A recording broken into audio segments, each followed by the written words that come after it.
out. Gigo. Ganyan din ang pagbabasa. Kung ang puro binabasa mo ay kalawalang hiyaan, papasok sa kukote mo. Yan ang kinakain ng mata mo eh. Kawalang hiyaan din. Yan ang pinanunood mo, puro katarantaduhan. Ay papasok sa kukote mo dahil nanunood ang mata mo, kumakain ang mata mo, puro katarantaduhan. Ay ang ibinubuga ng bunganga ni Kabayo doon sa kanilang programa para pasayahin daw ang tao ay puro kalaswaan at kababuyan. Eh di yan ang nilalamon ng ating kabataan. Kaya tingnan nyo ang mga kabataan natin ngayon. Meron silang programang panghapon hanggang gabi.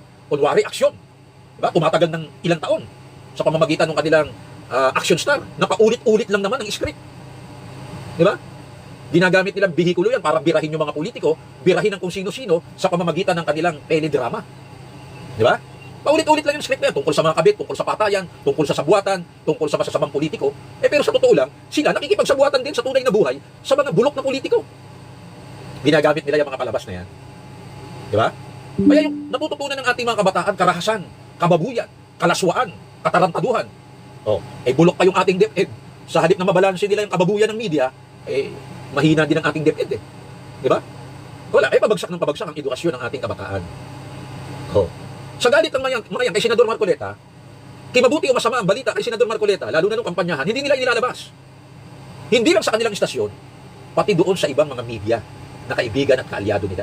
Maaaring sila'y magkalaban pagdating sa tinatawag na rating, pero pagdating sa kanilang mga pansariling interes, protektahan ang kanilang sektor, magkakasabwat po yung mga yan. Mabuti o masama ang balita kay Senador Marcoleta, lalo na kung mabuti, hindi nila ilalabas yan. Pag masama, didiinan pa nila yan. Kaya tingnan nyo, kasabwat din nila yung mga nasa surveys. Ibinababa nila ng ibinababa si Senador Marcoleta hanggang pang 30. Ay 12 lang ang kailangang senador. Nung unang pagtatangka niya, nag-withdraw siya. Nung pangalawang laban niya, talagang tinuloy niya na. Wala siya sa survey eh.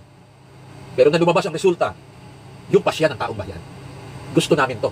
At hindi lamang nila ipinasok sa 12, inilagay pa nila sa panggitna, pang-6, taong bayan po. Yan ay isang malaking sampal sa survey na hinuhokus-hokus-pokus lang sa mesa. Malaking sampal sa radio, TV at dyaryo na mainstream. Pag sinabi pong natin mainstream, yan yung malalaking media sa nasyonal. Dyaryo, radyo, telebisyon. Reporters, broadcasters. Yan po ang mainstream media. Kami po, nasa local media kami.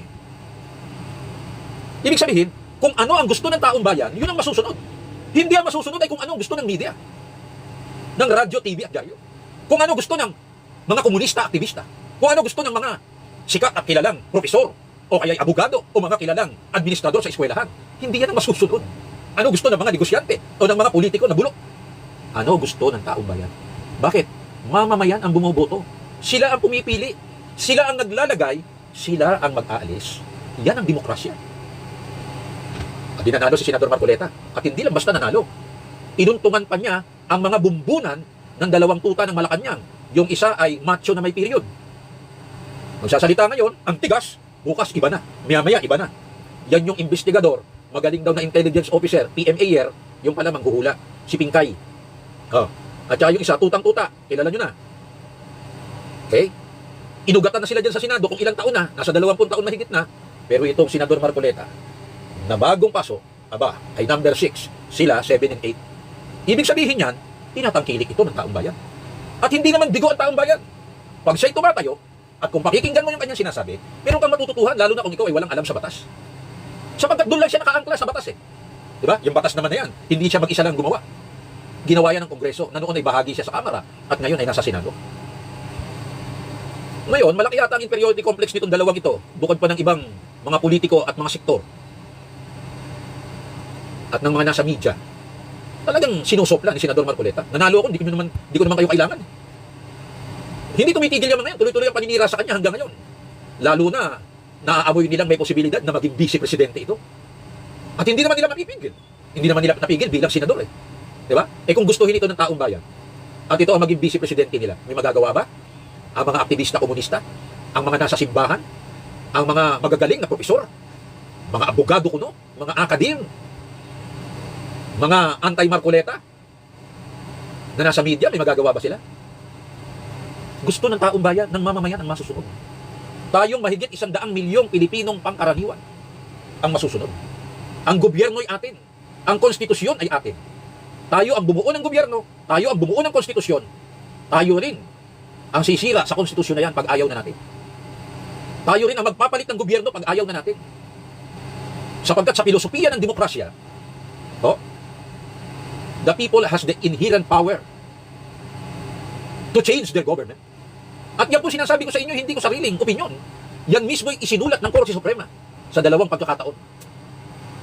Nang sabihin niyang ang EDSA 1 ay extra legal but not unconstitutional. Nang sabihin niyang ang EDSA 2 ay extra legal but not unconstitutional. Nang patalsikin ang administrasyon at pamilyang Marcos noong EDSA 1986, ibinasura ang konstitusyon ng 1973. Pinalitan ni Cory ng 1986 Revolutionary Constitution. Yan po ang mga tinuturo sa mga nag-aaral ng batas. Proclamation number 3 ni Cory ng 1986.